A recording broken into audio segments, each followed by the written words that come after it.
Mesdames, Messieurs, bonsoir et bienvenue sur Galaxy Sport. ñu ngi leen di nuyu di leen sargal ci yéen ñi nga xam ne yéen a safoo Galaxy Sport tey nag ñuy recevoir ci plateau bi ay kàngam yu mag ci wàll yu ñuy évoluer mais dalal ki nga xam ne mooy Pape Ibrahima Faye mooy coach équipe nationale U17 ñoom ñoo gagné UFOA bi bu yàggul coach maa ngi lay nuyu. maa ngi lay nuyu Françoise di nuyu Ibrahima di nuyu ñëpp ñi ma bokkal plateau bi voilà merci beaucoup pour l'invitation. voilà ñuy dalal tamit ki nga xam ne moom mooy El Kabir Pen moom mooy responsable compétition maanaam tàggat yaram yi am ci li nga xam ne mooy Jeux olympiques de la jeunesse yi nga xam ne dinañ ko organiser fii si suñu dëkk ci 2026 maa ngi lay dalal ci émission bi. waaw merci Françoise content d'être là nuyu ñëpp ñu nekk ci plateau bi Ibrahima Papa Pif comme on va dire comme on l'appelle. et puis nuyu aussi Doudou Mbaye aussi qu'on suit aussi vraiment et puis profiter de l'occasion pour féliciter Pape Ibrahima Faye pour l'excellent résultat de l'équipe nationale des U17. voilà ñuy fàttali ne yow tamit champion bu mag nga ndaxte international basket nga joué nga fi ay coupe d'Afrique yu bare en tout cas tu as fait rêver beaucoup de jeunes à l'époque ñu aussi ñu ngi lay féliciter ci loolu. ñuy dalal également sama confrère sama chef Ibrahima Mboup maa ngi lay nuyu di la dalal ci plateau bi. di am mbégte bokk plateau bi ak Kabir Pen ak Pape Ibrahima Faye aussi nga xam ni nekkoon na suñu consultant peut-être fukki at ci ginnaaw très disponible di nuyu aussi l'incontournable Doudou Mbaye. tey nag bu ñu gisee Doudou Mbaye ci plateau bi mu njëkk a ñëw rek dafa fekk li nga xam ne mooy wàllu làmb ji nag dafa def jéego bu rëy ci àdduna bi moo tax mu njëkk a ubbi plateau bi ñu koy dalal bu baax Doudou Mbaye. Françoise maa ngi lay nuyu am na mbégte parce que yow bu may janoo ak yow sama xol dafay sedd maa ngi lay nuyu bu baax di bëggee coach maa ngi lay bëggee bu baax di la ziar El Kabir maa ngi lay nuyu bu baax di am mbégte bokk ak yow plateau mais Ibrahima kii c'est mon ami Mboup mais di ko bëggee bu baax parce que nitu jàmm la te nit ku baax la am solo nit ku baax nit ku humble te nit boo ëmbalee da ngay neex doomu aadama yi Alaaji Mañik Mboup mooy bàyyam Mboup jërëjëf kii doomu xombal la boobu ne jaaxal say mbokk bul tax tam ma génnee sama kalpe bi nag yow tamit xam nga ne moos boo waxee Mboup moom il faut ma yëngu non ku baax la mais di nuyu ñu ni seetaan partout dans le monde muy la télévision muy bëtu Sénégal ñu ngi nuyu ñëpp Françoise ba nga laaj ma leneen. waaw dëgg la tey nag dinañu wax ci football comme d'habitude dinañu wax aussi ci Jeux olympiques de la jeunesse dinañu wax ci basket bi ndaxte dinañu am beneen daanaan buy ñëw bu ci kanamee ci deuxième plateau yi waaye dañuy njëkkee li nga xam ne mooy MMA xeetu boxe la boo xam ne suñu benn lutteur doomu Caaroy daf cee gagné li nga xam ne dafa nekk champion du monde ci MMA. Doudou Mbaye. Françoise wax nga kàddu gu am solo xale bu bëri jom xale bi nga xam ne bi mu duggee ci làmb yàgg na yàggul ñu koy wax Omar Kane di Reug di doomu Thiaroye-sur-Mer xale bi nga xam ne bi mu duggee ci làmb dafa ne li may njëkk def mooy damay dugg ci làmb bu amul dóoree bi mu ci duggee dafa wane boppam daan ñëpp. gañe na nag gañe na xar ceeb amul lu mu gañewul daan ñëpp ñuy waa kii fu mu jëm mu leen nag comme daan naa ñëpp ci bëre boo xam ne amul dóor léegi nag damay dem ci bëre boo xam ne am na dóor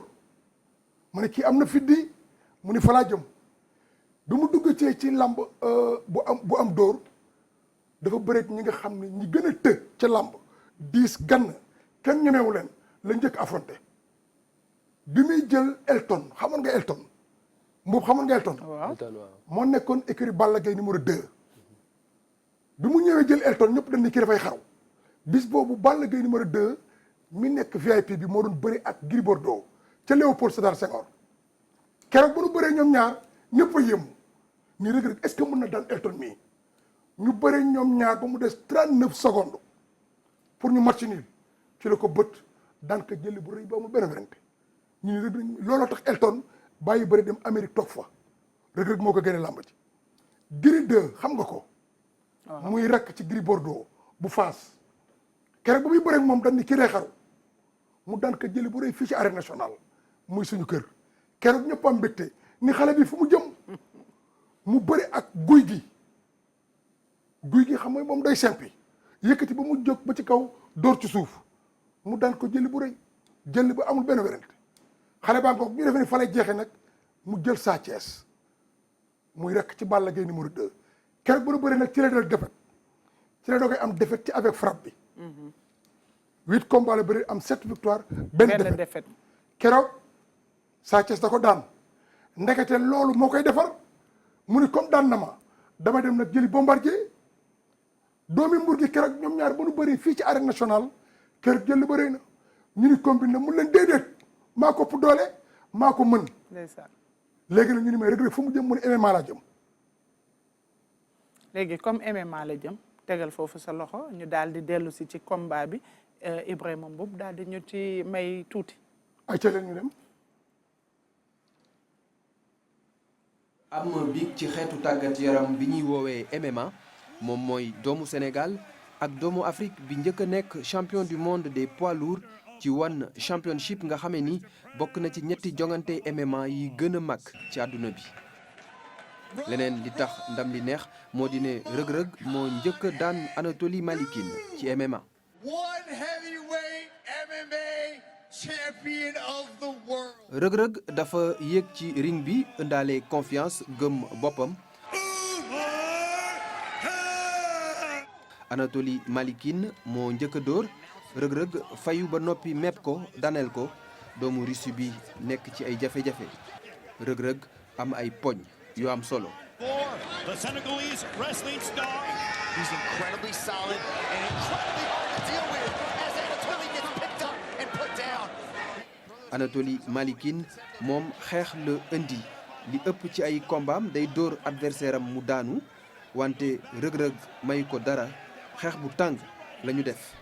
Reug Reug still remaining in the pocket.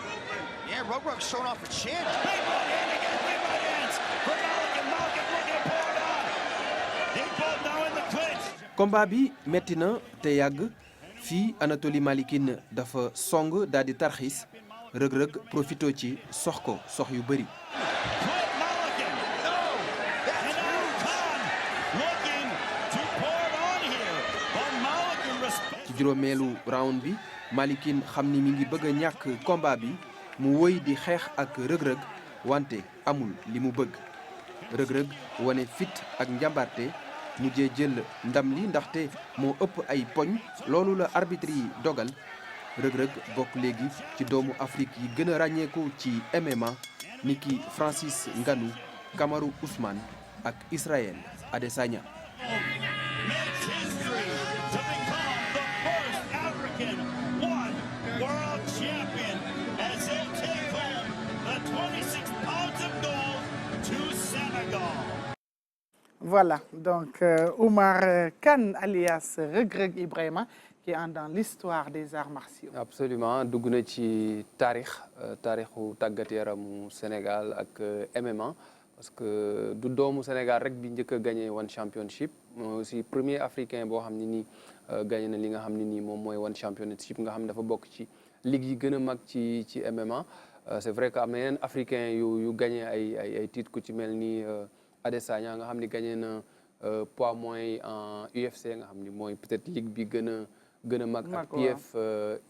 PFL bi Francis Ngannou dugg bu yàggul dara wante victoire bi Reug Reug am victoire bu rëy la et puis je pense que indil na Sénégalais yi ak africains yëpp mbégte ak fierté ñu gis doomu Sénégal àgg ci niveau bi mu nekk koo xam ne nii bi mu commencé MMA yàggul janvier 2021 nous sommes au mois de novembre 2024 ñetti at yu tegal ay weer mu mën a indi titre bu mel nii dafa mel ni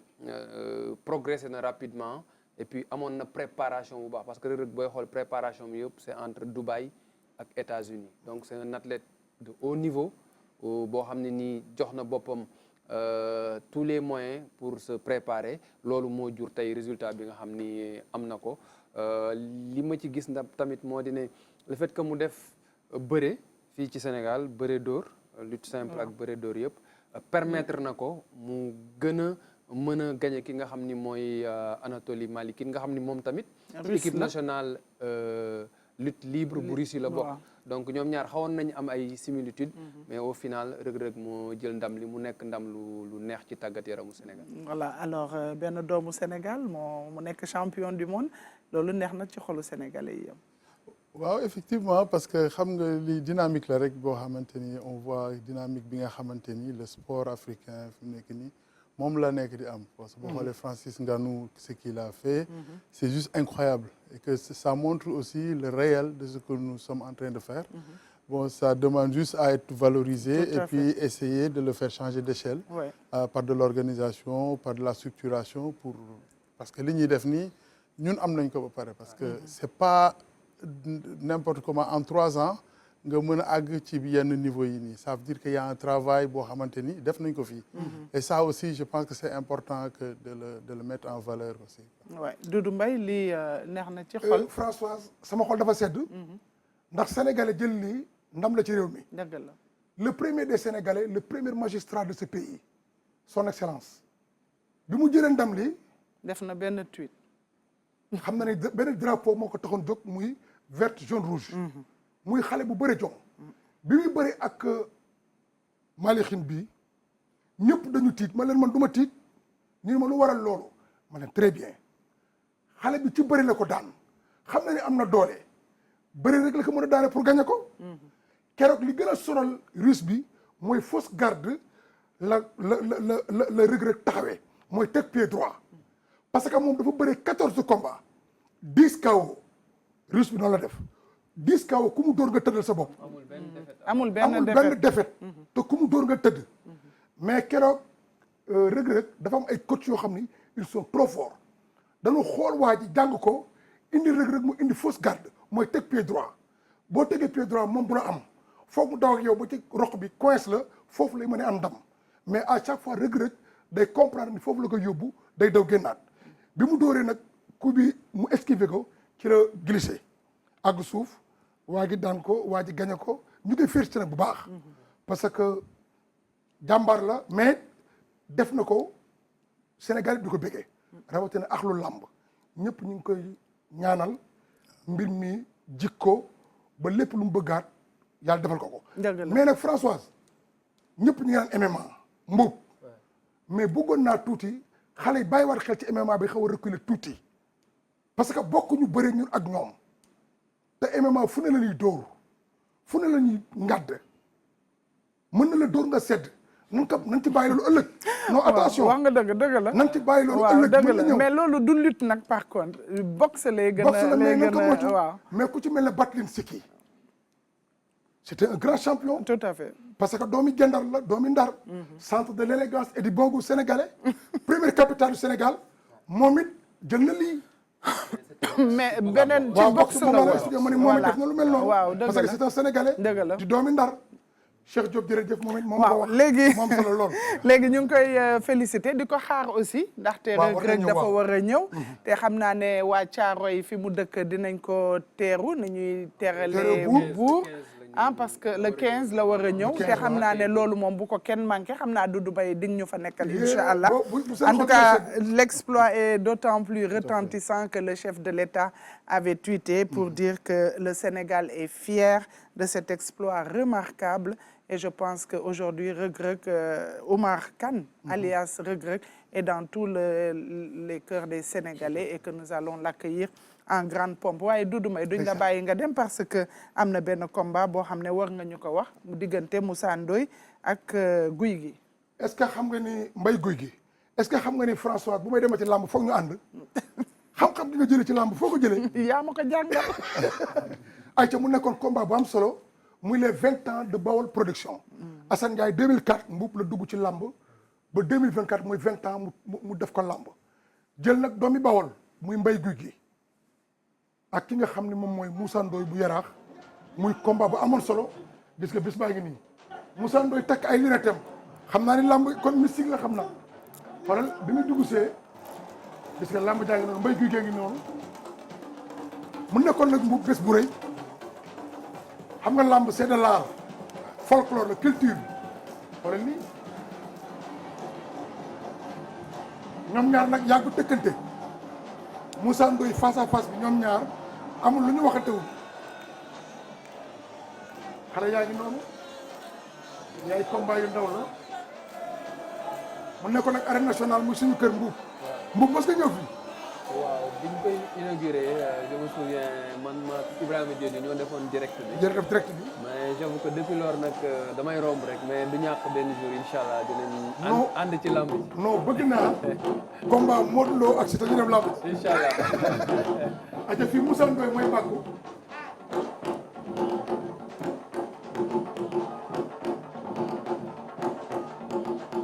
xam nga lii dafa bokk ci charme lamb. am na ñoo xam ne bu ñu ñëwee ba mu tuuroo soow ni bàkku dem nañu ñibbi am na ñoo xam ne lii moo ñu indi ci lamb bàkku yi Moustapha Gueye Tigre de Fass ñaaña Gueye gànna ñaañaati Gueye gànna bu daan bàkku jël soow mi tuuroo joo nit ñi ñibbi nañ am na ñoo xam ne dañuy ñibbi. avant moom Mbaye Gueye la woon. moom Mbaye Gueye la woon mooy magam. ndeysaan mais bàkk bi nag daf may fàttali tam Robert Diouf. Robert bu ñoom Yaxya Diop Yékini doomi Joal voilà Robert fàttali wala kooku def na ci lamb lu ne Yaxya Diop moom moo ko yoroon waaw Robert daan fi lamb mbër mu ne ñooñu ay champion lañ woon ci lamb ñooñu tey dañu war a xool ci ñoom ci seen i bàkk seen i tuus pour xale yi mën a jàng ci ñoom ndax xale yi foog ñu xool ñooñu ñu ñoo doon taaral lamb ñoom Robert ñoom Mbaye Gueye ñoom Souleymane Diaw xoolal lii xale yi ëllëg ñooy doon yi ñoom Balla Gaye 2 tout à fait ndax xale yi duñu mën a bëri ñoom duñu calculer xam nga mbëri mag yi ñoom ay événement lañuy def dañuy def ay stade mais ñu duñu bëri xeex xoolal lii gis nga dañuy bëri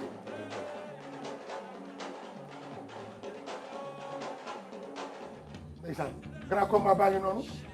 Mbaye Gueye gi moom moo woon gannaaw nii moom moo ñu féete gannaaw moom moo nekk écrit Bada Jonn Moussa Ndoye moo nekk ne moo jëloon ñun ñaari mbër yaa ngi joow nag ñu ngi leen gisee nii Moussa Ndoye ñoom ñaar ku ne wàcc nga ba tolloo ak sa morom ñaari mbër yaa ngi joow li may ku ci nekk da ngay def round d'observation pour xool sa morom lu muy indi fii Moussa Ndoye day def ci koom door ko ñaari coup mu daw jébbalu mu mbaar ka mu àgg suuf 4 appui grand combat baa ngi noonu fii actuellement ni Moussa Ndoye xoolal ma ngay tourné ma ngay përier fii xool ba set ba xamul lu muy def ma ngay përier dëgg la ndeysaan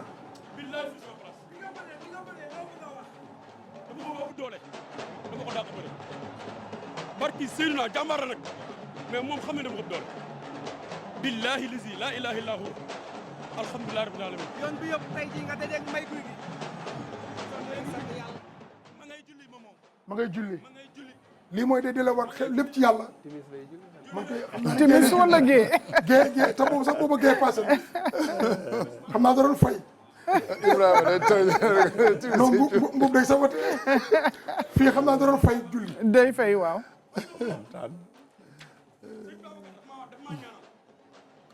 Abdou Aziz Ndiaye di ñëw indi sëñ Babacar teg ko si kanam drapeau bi mu doom du sëñ Babacar man kenn desalu ma dara at dugub tey billahi bu ndee téeméer man ñaani juróom-ñetti fukki yëpp ma lañ faral.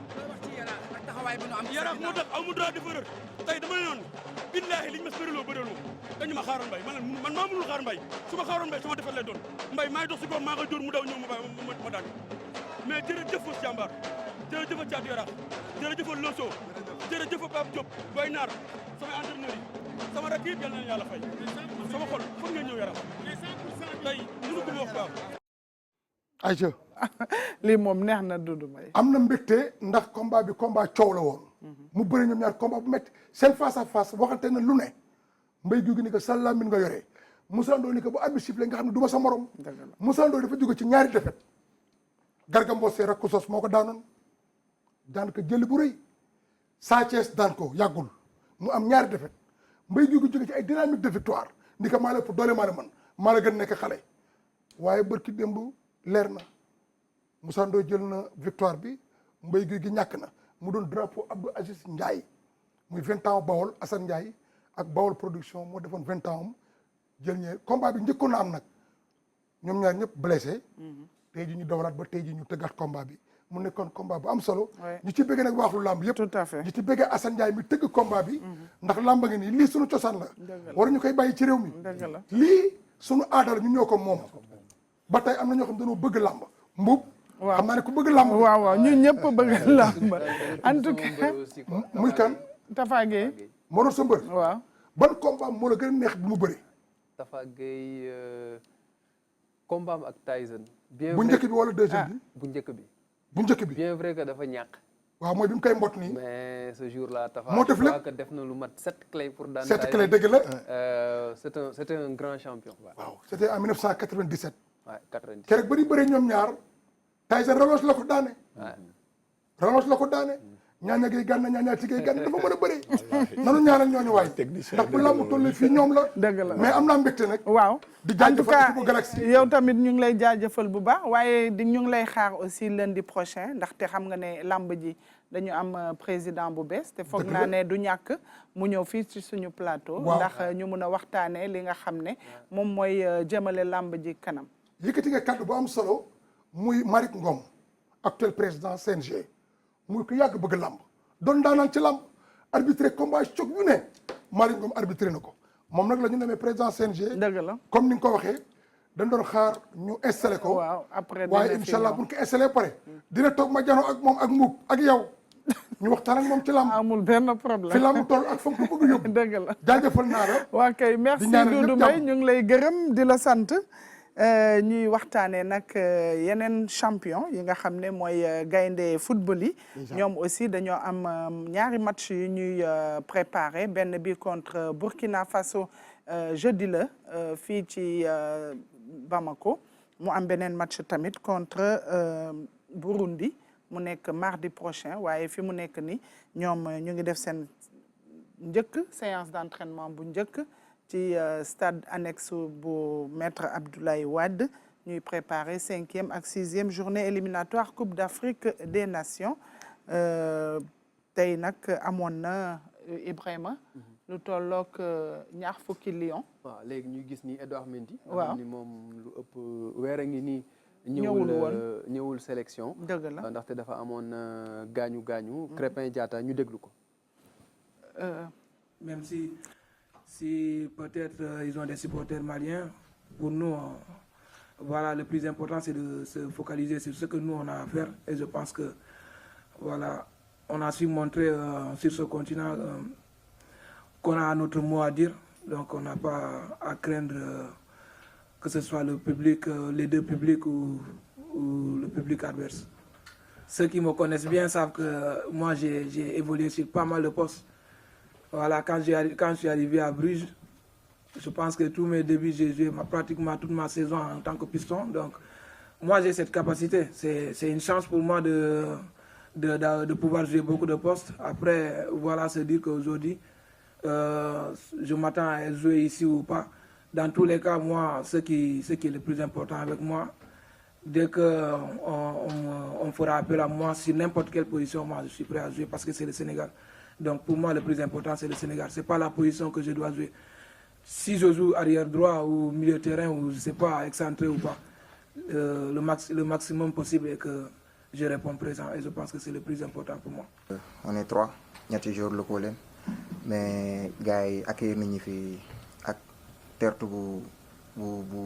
baax bu rafet en plus tamit ñu ñuy conseil di ñu wan conditions yi fii naka la fi demee. te ñu ngi ci appliqué wu bu baax a baax. dama ñëw fii pour apprendre pour jàng ba pare waaw après liggéey bi mooy wane ci biir terrain bi lu ma yàlla jox ma jël waaye championnat mi ngi commencé am doole bu baax a baax parce que avant ay benn moo fi doon dugg comme Pape Seydou Ndiaye maintenant y a 3 kon ça veut dire que ni championnat mi ngi dox bu baax a baax a baax te ñu ngi gën a góorgóorlu pour ñeneen ñoo xamante ni parce que ñun porte bi la quoi dañuy gën a góorgóorlu pour ñeneen ñu mën a dugg si xam nga loolu daal. Voilà, alors c'était Crépin Diatta et Cheikh Lo Ndoye Crépin Ibrahima qu'on n'a pas vu depuis la CAN. Oui, depuis huitième de finale, Sénégal, Côte d'Ivoire. Il avait tenu des propos à l'encontre de la CAF. Et on l'avait sanctionné. Il a été sanctionné, 4 matchs, dont 2 fermes. Toog na suspension ba mu jeex même regroupement bi passé je pense que waroon na ñëw mais il attendait un événement heureux. Là, il a la tête beaucoup plus... sur les épaules. Plus légère, on va dire, pour pouvoir être dans le groupe. Et c'est un très bon client en conférence de presse, un joueur très intelligent, talentueux aussi, polyvalent, comme il l'a dit, capable de jouer comme piston, comme latéral, comme milieu de terrain. Et donc, je pense qu'avec son arrivée, difficulté ñu amoon sur le côté droit en défense, peut-être que dina am un début de solution face au Burkina jeudi. Voilà, alors ce sera un match jeudi bu nga xam ne di ngeen ko mën a suivre ci suñu antenne yi à partir de 19h prise d'antenne 18h mais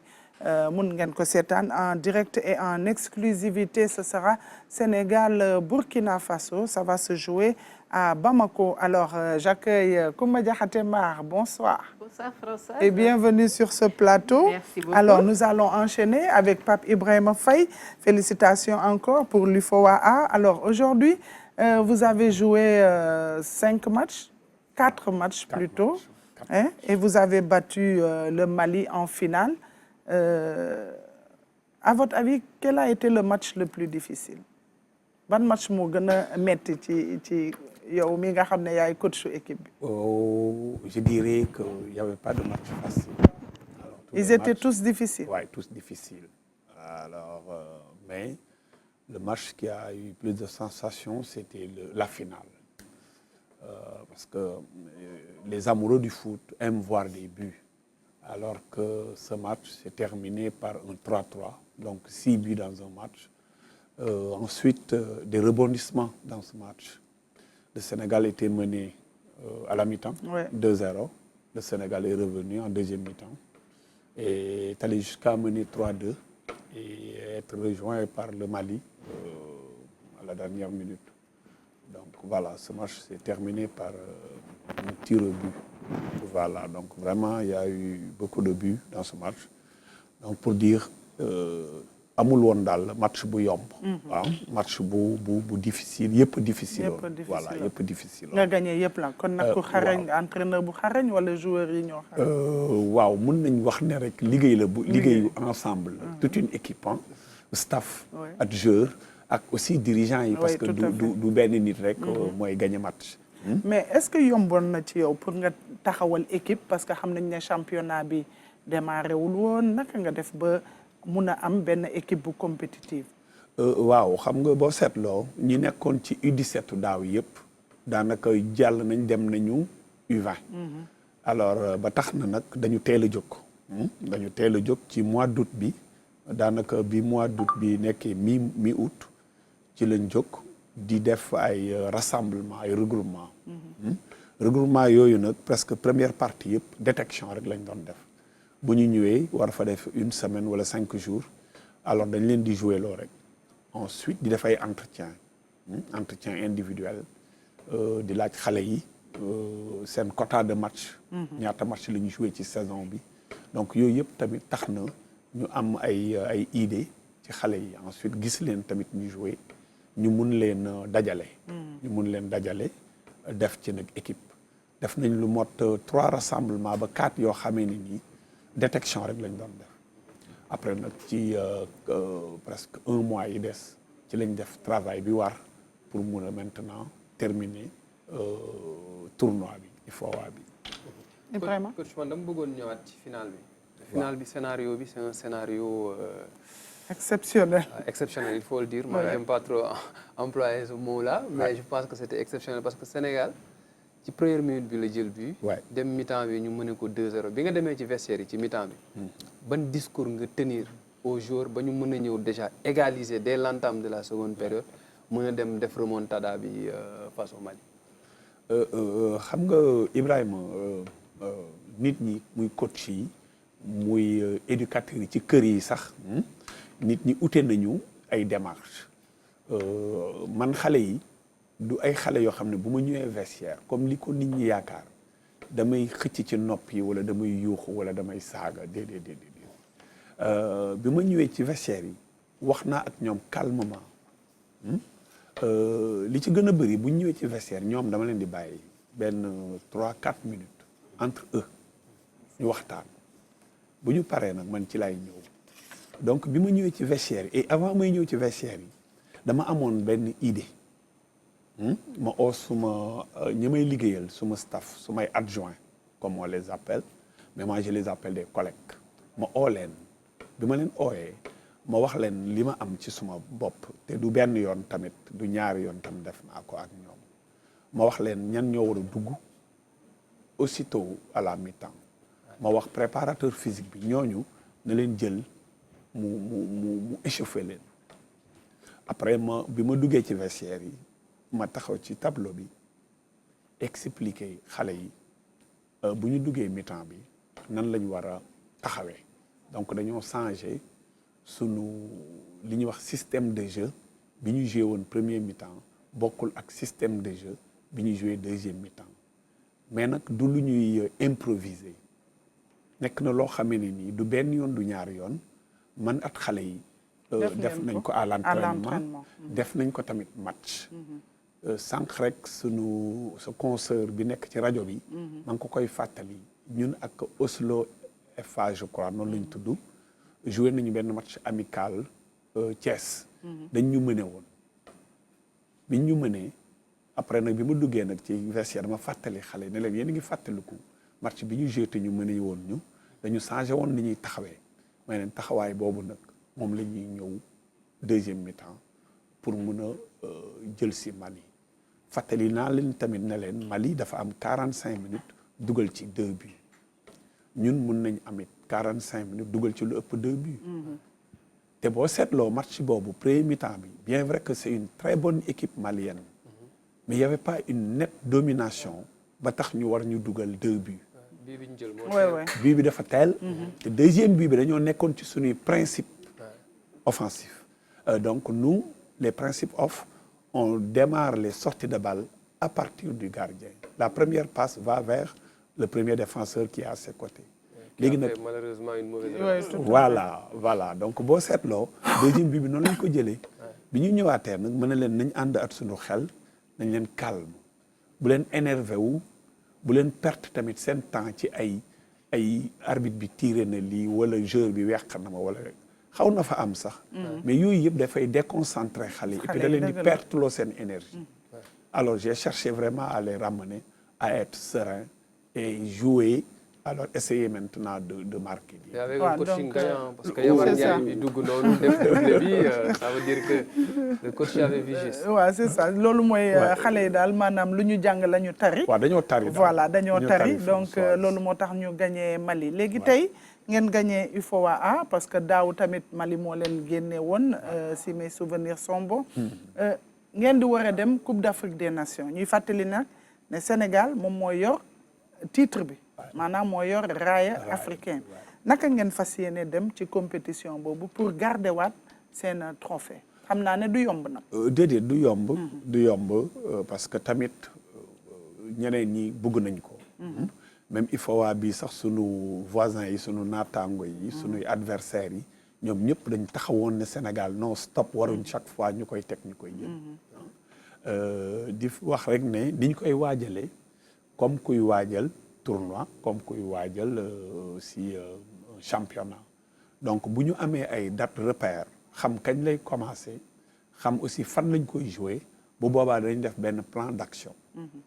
bu ñu defee plan d'action nag danañ jéem a xool bu par rapport ak suñuy adversaire yan match ay rencontre amicale la ñu war a am ensuite période bi tamit danañu permettre ñu mën a planifier ba xam kañ la ñuy mën a dugg rassemblement donc daal li ñu amagul daal mooy des dates repères pour xam compétition bi kañ la ñii ñu ngi wax naan début avril ñii ñu ngi wax fin mars parce que les U20 si je me trompe pas ñoom ci mois de février bi lay doon donc ñu ngi xaaragu bu dee loolu am na nag danañ def benn plan d'action jox ko ki nga xam ne moom mooy patron technique bi muy Mayacine Mar c'est le directeur technique donc national moom lépp lu ñuy def rek moom mooy ki koy voilà ki koy amandé après dem défendre ko nag aussi au niveau de la fédération sénégalaise de football. Ouais Koumba. waaw mais merci Françoise coach man bëggoon naa xam nan ngeen def Sénégal ba échappé ci fraude ci affaire âge yi ci compétition bi parce que gis nañu lu toll si ñetti équipe daanaka loo sax retardé woon na démarrage compétition bi nga wax ñu Sénégal ban stratégie la teg ba mën a rëcc ci phénomène boobu ndax tey ji moo raw dopage ba ngeen mën si rëcc beneen question bi mooy le fait que mu retardé compétition bi naka ngeen gérer loolu sur le plan mental ak xale yi ba ñu mën a ànd ak dal ba ñu reprogrammer waat ko. Voilà donc pour la première question bi Koumba la fraude sur l'âge phénomène la boo xamee ni nii léegi fépp nga koy fekk mais man réeroo mbir ne man maa nekkoon entraîneur u équipe nationale U15 jël naa dem naa compétition UFOA U15 Guinée-Bissau ñun ñoo ko jëloon dem naa Libéria at xale yi ñun ñoo ko jëloon dem naa récemment tamit ci compétition scolaire bi UFOA Wafu scolaire Mauritanie ñun ñoo ko jëloon donc man vraiment yàgg naa di liggéey ci xale yi ba tax na mun naa xam ku mun a am approximativement âge bi ñuy soxla at ku ko munta am donc sonaluma suma bopp bi may def détection yi di jël ñoo xam ne wóor na ma ne ñii bu ñu demee IRM bi daf leen di jàpp donc yóbbu naa lu mot je peux dire 30 ou 25 jeunes kenn kese la ci IRM bi jàpp mais ñi ci des yëpp xam nga IRM ah non kooku nu mu def ba buruxlu waaw xam nga am na nit ñoo xamee ne nii aussi seen jëmm mun nañ nekk ay nit ñu tuuti nii ci jëmm mais ci yax yi parce que IRM nag yax yi la formation yax la ci yax yi mais alors ñu nekk ay nit ñu seen yax yi développé wu alors kooku tamit looloo tax mu rëcc parce que ci jëmm bi nii day nekk nit ku tuuti ci gis-gis mais da ngay xam ne yaxam bi yaxu mag la daal kooku rek moo ci kii Sénégal yóbbu te yóbbu naa parce que benn xam nga nit ñi dañ doon yóbbu ay IRM di yóbbuwaat mais man benn yoon par exemple laa yóbbu groupe IRM après ma jël ci groupe boobu ñi may jël ñi ngi defaat IRM bi Wafu ñëwee officiellement ne dañuy def IRM te kenn ci xale yi amu ci dépassé wu ci âge donc vraiment bi ma leen di jël tam xam naa nit ñi duñ ay mag ay xale lañ donc loolu tax na aussi Sénégal mun a échappé alors ci contrôle boobu muy IRM formateur la PIF formateur la waaye tey lu tollu fédération sénégalaise de football daal di sargal tey xale yi jox leen ay prime ay ndàmpaay noo gisee cérémonie boobu waaw di wax rek ne décalage bi am ci démarrage ok way ci jour yi way décalage boobu xaw na perturber xale yi parce que xale li mu bëgg lu muy séentu événement bu muy séentu voilà daf ci bëgg a yegg ñun ñëpp nekk nañ xale bu tabaski waree ñëw tey jii buñ ne woon puusaat nañ tabaski vous voyez ce que ça peut faire chez l'enfant donc nekkoon na nag lu leen xaw a perturber mais puisque ñun ñooy mag yi ñun ñoo leen di wax toujours nañ dal te xam ne lu jot rek yomb voilà donc voilà di wax ne événement bii moom pour tontu Françoise événement bu am solo la événement la boo xam ne la fédération sénégalaise de football ñoo ko organisé pour sargal tey xale yi ñu nekk champion UFOA ak ñi nga xam ne ñoom ñoo demoon beach soccer mais cérémonie la yoo xamee ne ni xale yi duñ ko fàtte parce que lii déjà moom la ñu am ñu leen di wane ci télévision bi nga xam ne mooy télévision RTS national ñu leen ci wane ensuite jox leen tamit ndàmpaay wan leen ne leen kontaan nañ ci yéen vraiment peuple sénégalais yi keroog ci final ba lañ commencé won xale yi ne vraiment yéen ñi bëgg nañ leen yéen suñuy doom ngeen donc le peuple sénégalais won nañu ko ba mu doy ñu ñëwaat tey nag la structure gis nga Augustin Senghor ak Mayacine Mar kii mooy Ibrahima Sori Sow moom rek mooy rescapé équipe wu équipe pour daaw bi U17 daaw moo moo dóor penalty bi moom nag moo mës a nekk suma capitaine depuis U15 xale bu dal la am na yar génération foot la nekk te mun na football bu baax en tout cas vraiment ñu ngi leen di féliciter ñuy fàttali ne cérémonie bi ñu sargal U17 yi maanaam tout tànk yi am fukki at ak juróom-ñaar dañ ko boole ak waa beach soccer ndaxte ñoom aussi ñu ngi nekk seen juróom-ñetteelu sacre Ibrahima ñu nekk champion d'Afrique ñoom aussi dañ leen doon sargal tey ci benn cérémonie bu am solo bi nga xam ne ki nga xam ne mooy ministère des sports Cheikh Tahirou Fall moo fa nekkoon représenté ministre bi ñu ngi gis sa xarit Ibrahima Alseni Ndiaye waaye tam ñu sargal fa ki nga xam ne mooy Jo Samba moom tamit champion la ci wàllu administration waaye moom dafay décroché donc ñu koy ñaanal gudd fan ak wér moom tamit lu ne la def ci sport bi vraiment dimbali na fi ku nekk ci wàllu sport wax dëgg yàlla Jo Samba ñu ngi koy ñaanal yàlla may ko gudd fan mu fekkee tamit yeneen coupe d'Afrique yi ñuy indi fii ci dëkk bi alors Ibrahima Pape Ibrahima Faye dañ lay jaajëfal bàyyi la nga dellu Mbour nga nuyul ñu tamit waa Mbour bu baax a baax a baax ndaxte xam nañ ne guddi na te wax dëgg yàlla yoon bi gudd na mais ñu lay remercier ci sa teewaay fii bu fekkente ne dafa am benn dernier mot. waaw mais Françoise xanaa di remercier sunu collègues yi nga xamee ne nii bi ñuy préparer UFOA bi ñoom ñi ngi yor ay équipe L1 ak L2 mais nangoo jouer ak ñun ñi nga xam ne catégorie cadette lañ ñooñu vraiment ñu ngi leen di remercier bu ma leen fi doon lim duñ jeex parce que déplacé wu nañ dem jouer ji ci biti loolu yëpp c'était vraiment pour mettre les jeunes dans la réalité des compétitions les mettre dans le dur parce que ay terrain yu métti la ak naaj bu tàng vraiment ku la wax Fatick vraiment nga xam ne métti na ñu jógee le même jour voyager dem jouer daal di ñëwaat bu boobaa boobu nag ñi nga doon jouer équipe bi nga xamee ne nii man foofu laa dëkk yaa ngi may wax nuyul ñu waa Mbour damay bañ waa Kaolack waa Kaolack mer en Camille damay bañ waa Kaolack waay kon nag waa Kaolack du ñu mer ndaxte def nga fi jéego yu rëy macha allah voilà donc maa ngi remercier ñooñu di remercier aussi vraiment suma staff ñi may liggéeyam loolu ils n'ont ménagé aucun effort xam nga yor xale yombul waaw donc ñooñu nag ñu niñ ci impliqué woo sax man impliqué wu ma ci donc ñooñu tamit vraiment maa ngi leen di remercier bu baax voilà merci beaucoup merci Pape Ibrahima Faye ñu lay ñaanal yow tamit boo demee ci compétition boobu di Coupe d'Afrique des Nations nga indi waatal ñu ndam bu rëy bi ñuy xaar ci wàllu tout tànk yi nga xam ne ñoom ñoo am fukki at ak juróom-ñaar ñu ngi lay jaajëfal bu baax Pape Ibrahima Faye nga xam ne mooy coach U17 yi waaye tam formateur la ñu ngi lay gërëm bu baax alors Ibrahima ñu dellu si waat ci ki nga xam ne mooy Sadio Mané mu wane tamit mu dugal tamit but ci compétition bi nga xam ne mooy Saudi Pro League. waaw mooy championnat Arabie Saoudite Sadio Mané dugal ñetteelu butam mu def aussi match bu baax si diggante Al Nassr ak Al Riyad Sadio Mané nekk joueur boo xam ne nii il est en pleine forme avant trêve internationale bi je pense que ça c'est une très bonne nouvelle pour le Sénégal avant trêve internationale bi ñu gis Sadio Mané ci forme bi nga xam ni moom la nekk ci jamono ji donc ñetti but la amagul ci championnat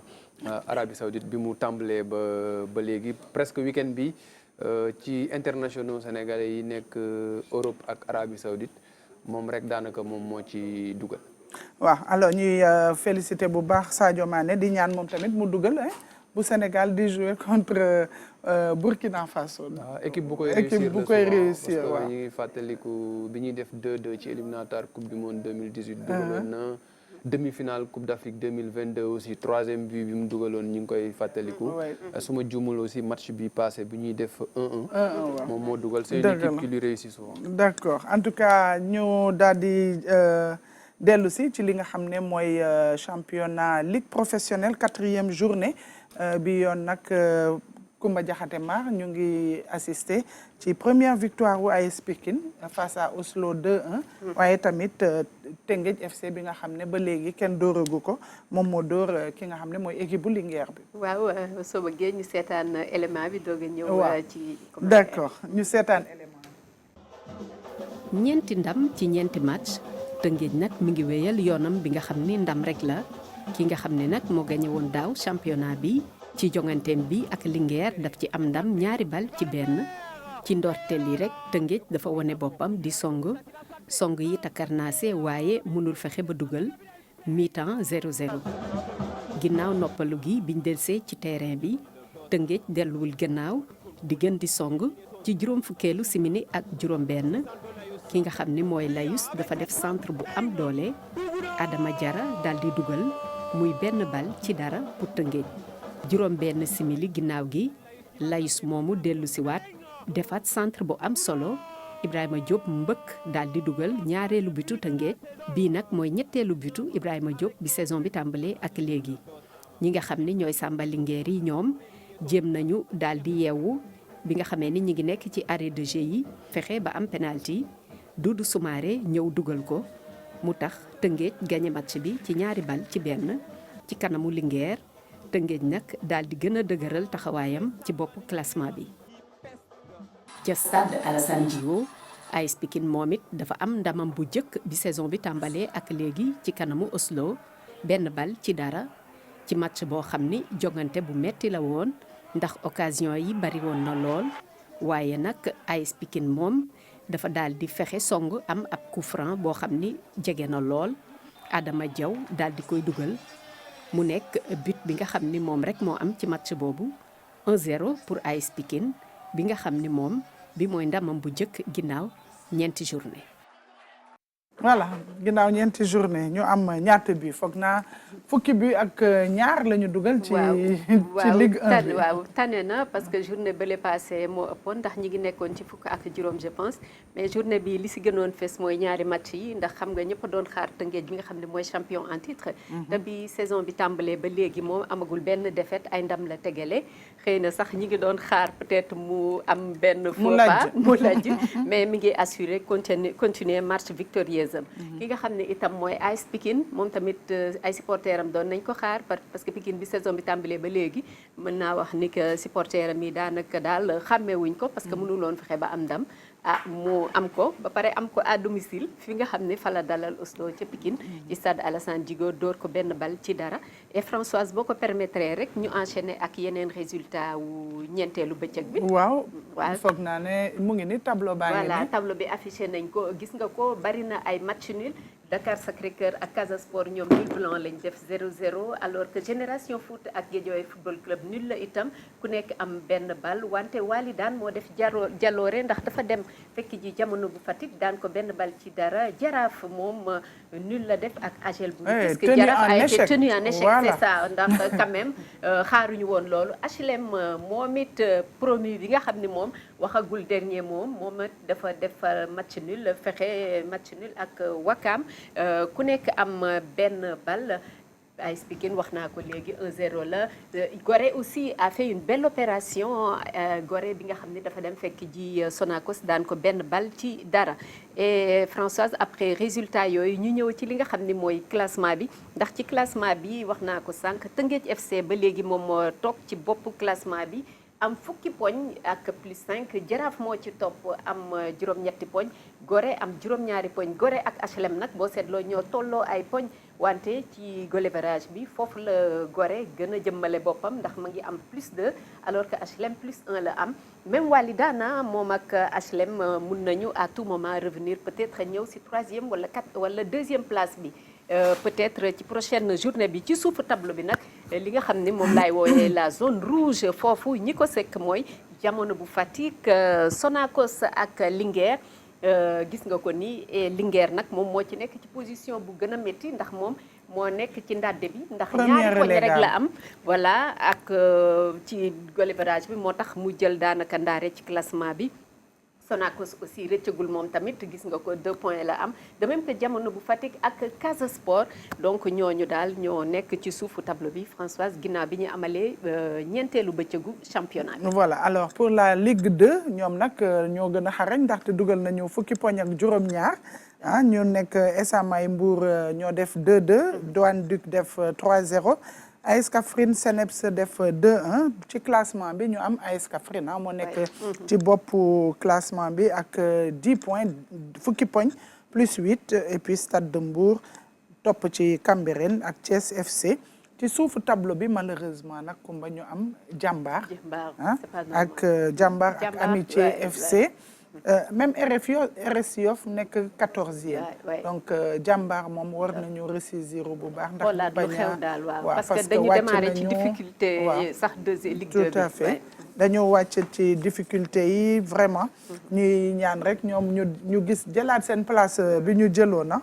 alors ñu daal di recevoir nag ki nga xam ne mooy directeur technique ci basket bi Raoul Toupane ñu ngi lay dalal. merci Françoise maa ngi lay nuyu. di la remercier ci invitation bi. di nuyu tamit Fatoumata ak Koumba Diakhaté gëj naa leen gis. gëj nga leen seet tamit kon nag Fatoumata Savané maa ngi lay nuyu. di la dalal ginnaaw bi ñu joxe classement yi ñu daal di ñëw ci football féminin. football féminin nga xam ne ñoom. Aigle de la Médina ñoom ñoo joué li nga xam ne ñoom ñoo gagné tournoi UFOA bi daal di dem représenté ki nga xam ne mooy Sénégal ci championnat d'Afrique des clubs ñu ngi koy amal fële ca Maroc waaye ñoom seen premier match dañ leen gagné woon 3-0 c'est la première fois ñuy participer waaye bu ëllëgee tamit dañu am seen deuxième match ñu daal di déglu ki nga xam ne mooy entraîneur bi muy Mbayang ñu daal di ko déglu dellu siwaat ci plateau bi mun a développer ci match boobu. Je pense qu'après la défaite du premier match, on va essayer de faire tout notre possible pour faire un résultat positif. On a pu faire quelques réglages durant nos 2 séances d'entraînement et je pense que les filles en veulent aussi pour vraiment faire un bon match demain, Inch'Allah. Le groupe, ça va, c'est au complet, à part le carton rouge qu'on a obtenu au match passé. Ça va, tout le monde est là et on compte sur tout le monde aussi. Adama Sané moom moo amoon 2 cartons jaunes ñu jox ko benn rouge donc du jouer bu ëllëgee ndaxte moom défenseur la de toutes les façons xam naa ne au pire des cas dina toog benn match automatique balaa muy ñëwaat loolu ça dépend ci gravité faute bi mu def n'est-ce pas Koumba léegi nag Sénégal ñu gagné ko 3-0 waaye suba dafa war a jouer aussi benn match contre Afrique du Sud à 14h GMT 15h heure locale. Tout à fait mi ngi war a daje ak équipe bu tudd University of Eastern Cape bu Afrique du Sud. et match boobu nag mën nañ ko tudde sax le duel des battus ah. ñaari équipe yëpp dañ leen a daan ndax équipe bu Afrique du Sud boobu tout puissant Mazembe moom moo wane puissance am ci kanamam daan ko 2-0 alors que Sénégal moom AS FAR forces armées royales ñoom ñoo leen daan 3-0. tey nag Sénégal digganteem ak équipe bu Afrique du Sud boobu ndam rek lañ ko ci ñaanal bu ko defee mu mën a kii mais défaite bi contre forces armées royales Françoise xaw nga ko wax léegi sax parce que les Aigles ñu ngi ci seen première participation à cette compétition alors que forces armées royales ñoom gagné nañu sax Ligue des champions bi donc gagné nañ ko benn yoon kon ñoom ci côté expérience ñoom ñoo ëpp expérience ñu ci côté doole aussi mën nañ leen ëpp doole parce que xëy na li ñu jot a def ci ay match ak ni ñu miné compétition bi sénégalais yi miné wuñ ko compétition bi mais espérons que rek demain dinañ si génn ci kanamu University of Western Cape bu Afrique du Sud voilà nga xam ne moom it ci défaite la jóg c'est tout le mal qu'on souhaite aux équipes à l'équipe des Aigles de la Médina demain la ñuy entrer en lice à 15h beneen match bi mu nekk le 15 novembre et ce sera face au tout puissant Mazembe de RD Congo là aussi c'est un gros morceau pour les Aigles. Ouais, c'est un gros morceau mais bon mun nañu bañ a match exclure la daal surprise match la mais de toutes les manières mooy tane match bi nga xam ne moo doxoon ci seen diggante ak forces armées royales parce que non seulement ñoo leen ëpp expérience mais c'est une équipe qui jouait à domicile devant son public te ku xam marocain yi ñoom dañuy dem jusqu'au bout ci côté supporter duñu bàyyi dara pour pousser seen équipe ci victoire donc match boobu je trouve que seen premier match mooy match bi gën a difficile et que yi ci des dina permettre ndax quand même am na quelques erreurs défensives yoo xam ne def nañ ko ci seen match contre équipe bu Maroc bi te xam naa entraîneur bi bàyyi na ci xel dina corriger loolu bu ko defee ñu xool seen deuxième match lu muy joxe laata ñuy daje ak tout puissant Mazembe. Allez, bonne chance aux Aigles ñu daal di wax leneen nga xam ne mooy Dakar en jeu Dakar festival Dakar en jeu mu nekk benn événement bi nga xam ne dafa amoon troisième édition bi la ñu def fii ci place du souvenir mu amoon ay compétition yu bëri mais aussi am ay dëkk yu bëri aussi yu ci participer lan ngeen ci jublu. waaw xam nga pour préparer les JOJ il y a des événements qu'on organise Dakar en jeu bi mooy troisième édition bi et que ça nous permet aussi c'est un test event c'est un moment boo xamante ni on teste la machine COJOJ ça nous permet aussi de faire de l'événementiel, ça nous permet aussi de faire toutes les parties prenantes de l'organisation. Et puis, li nga xam ni moom moo nekk ci événement boobu aussi, c'est qu'il y a trois parties yoo xam ni dafa amoon solo ci li ñuy def. C'est-à-dire la partie sport, la partie sportive, la partie culturelle et aussi la jeunesse. C'est-à-dire que ni ces trois parties-là dafa nekkoon vraiment loo xam lu am solo. Et cette année aussi, ça a été beneen étape parce que avant les deux événements dañ ko defoon que au niveau du Sénégal mais là c'est panafricaine et puis on avait invité 5 pays yoo xamante ni dañu jóge mooy Sénégal Gambie Kenya Égypte ak Nigéria. voilà ñoom ñoo fi nekkoon et puis ñu ko organisé woon benn compétition de 3 contre 3 qui a été vraiment un moment vraiment magnifique aussi et puis c'était des moments aussi de partage de travail aussi avec les fédérations et puis aussi en plus de li ñuy def sur la partie basket il y a d'autres sports yoo xamante ni c'était des sports d'initiation yoo xamante ni on l'avait testé ak le Spart c'est vraiment important aussi parce que impact Spart boobu dafa nekkoon de la sensibilisation sur la santé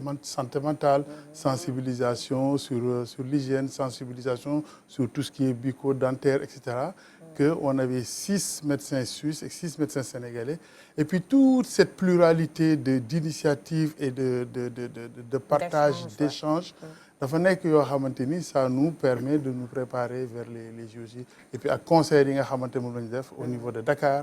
au niveau de Saly, au niveau de Diamniadio aussi, pour la partie engagement et mobilisation des gens par rapport aux JOJ. ça va ne waaw dafa nekk rek loo xam ni xëy na dañoo dundalaat li nga xam ni mooy culture jeunesse mais également li nga xam ni mooy sport ci diggante boobu parce que jàpp nañ ne am na xale yu bëri yu ci bokk lu toll ci 250 jeunes enfants loolu tamit nekk initiative bu baax puisque JOJ bi ñoom la concerné ñi nga xam ne duñu am ba 16 ans donc loolu aussi c'était important mais man li ma si gën a interpellé DTN peut-être mooy côté basket à 3 bi nga xam ni Sénégal mi ngi ci jóg nii parce que c'est vrai que ci biir tournoi bi def ngeen ko jigéen ñi dañ leen a daan Nigéria mais góor ñi dañoo jël raw gàddu gi ci kanamu Gambie même bu dee tournoi à 5 nations la c'était quand même important phase boobu ci yéen par rapport à la direction technique nationale de basket ngeen dundal li nga xam ne mooy basket à 3 parce que fu mu nekk nii luy dund la également ci sport bi. waaw effectivement merci. di féliciter rek CNOS ak COJOJ bi parce que organisation bi daf ñu may benn possibilité ñu tester suñu xale yi à un niveau suñu demoon directement ci compétition yi dafay xaw a metti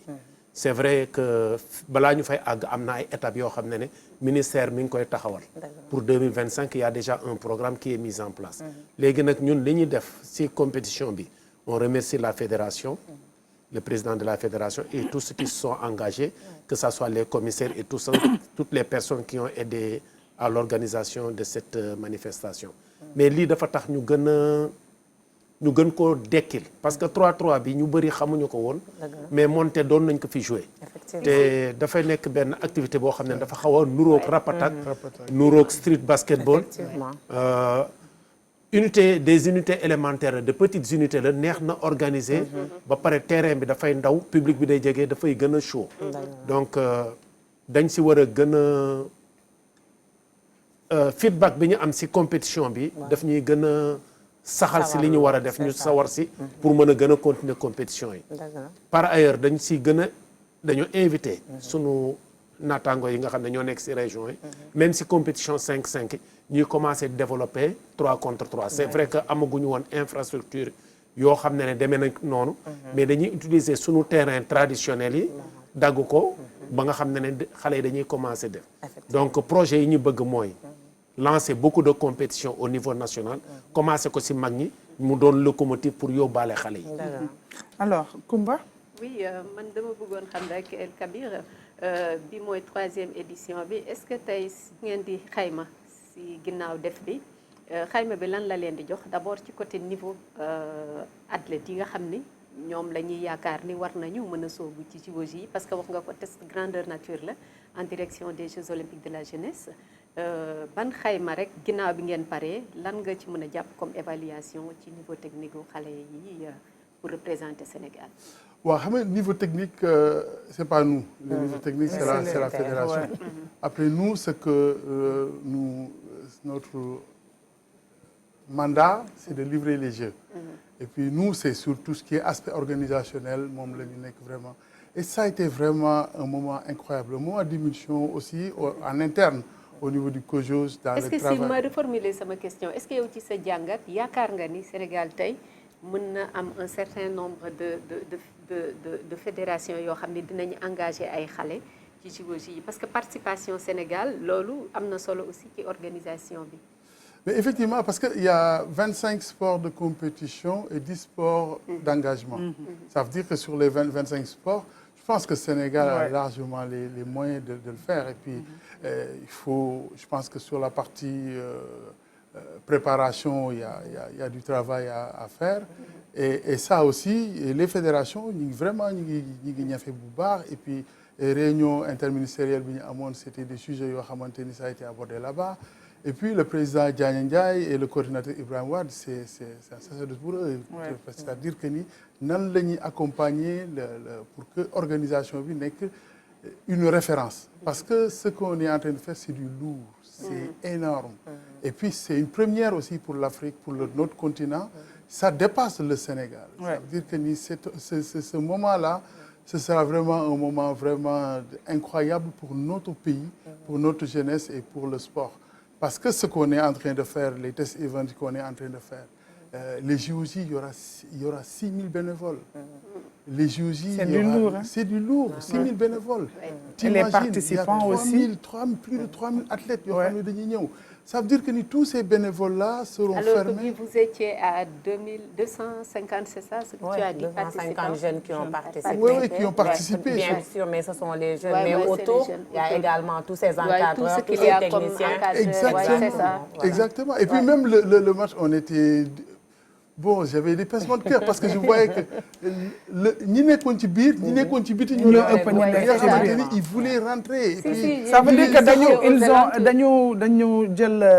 approprié comme moment. C'est ça la beauté. C'est ça la beauté de cette organisation. Voilà. Parce que sur le côté communication aussi, on demande à ce que peut-être l'organisation des JOJ aille plus à la base, aille vers les populations et que nit ñi gën a sentir ne JOJ bi c'est dans quelque temps mais dafa am côté boo xam ni am na ñoo xam ne tey jii boo leen romboon laaj leen ci mbedd mi ndax yéen a ngi préparé JOJ yëpp xëy na dugguñu ci loolu tey il faut tamit liggéeyu communication boobu ngeen gën ci liggéey naam nag xam naa ni am na jéego yuñ ci dox parce que maa ngi félicité waale sama naatangoo di maam Fatou Ndoye parce que mi ngi foofu xam naa ne dina ci am liggéey bu am solo mais population yi faaw ñu sentir ne JOJ bi dans 2 ans la et que fii lañ koy defee mais gis nga temporalité communication bi ñuy def boo xoolee il y a des moments forts des moments clés yoo xamante ni dans toute compétition, on est vraiment bien là-dessus. Parce qu'actuellement, mascotte, bien xamanteni mom moy représenter JOJ. Wanel sa bop le tout. Wanel sa bop ça veut dire que les enfants yi nga xamanteni ñoo nek de CM1 à cinquième ñoom ñooy def design bi ñoom ñooy trouver nom wu ça veut dire que ni ñu ngi ciy liggéey exactement kon yéen commencé ngeen investir école yi pour communication bi des xale yi nekk. ah oui xale yi ñoom ñooy choisir mascotte bi. les enfants sénégalais. ñoom ñoo choisir mascotte. ça veut dire que ni après temporalité communication bi vraiment vous allez voir d'ici quelque temps. Partout dans Dakar, partout dans le Sénégal. Dina commencer. Surtout dans le Sénégal, il faut des aller profondeurs. Sénégal des profondeurs. Voilà. Surtout dem ci école yi mu war nekk loo xam ni normalement dafa war a bokk sax ci programme école yi ba ñuy àgg ci JOJ. C'est prévu et puis même c'est prévu mais même la partie engagement. yi nga xam ni ñoom ñoo coiffé woon l'organisation du festival. Mais ils vont partout au Sénégal. Jusqu'à Tambacounda, ils vont dem ay Saint-Louis. Mais xam nga communication noonu la demee. xam nga communication la vraie définition c'est mettre en commun. Et on est en train de le faire pour mettre en commun les choses et que à un moment dafay nekk rek benn. Voilà, en tout cas on va avancer hein, parce que tout à l'heure Savané yaa ngi wax basket bi U16 yi ñu daal di déglu coach bi balaa ñuy déglu coach bi ñu remercier Koumba Diakhaté Mar di dalal nag ki nga xam ne mooy Yatma Lo Sensei Yatma Lo waaye ñu déglu ki nga xam ne mooy coach U16 yi ci Dakar Enjeu bi. Pas du tout évident et tout le monde sait que c'est la première fois que le Sénégal participe à un festival Dakar Enjeu. C'est une nouvelle chez les jeunes. Une compétition dont ils vont avoir une expérience après cette finale. Et pour moi, jouer le basket 3-3, il faut l'installer partout au Sénégal pour qu'on puisse progresser. Par rapport aux autres équipes, l'équipe de la Gambie, du Nigeria, ont l'habitude de jouer le 3-3. Par contre, au Sénégal, c'est la première fois. Pour moi, c'est un premier pas et il faut continuer à travailler pour atteindre l'objectif en 2026. Et avant les Jeux Olympiques en 2026, il y a un travail à faire.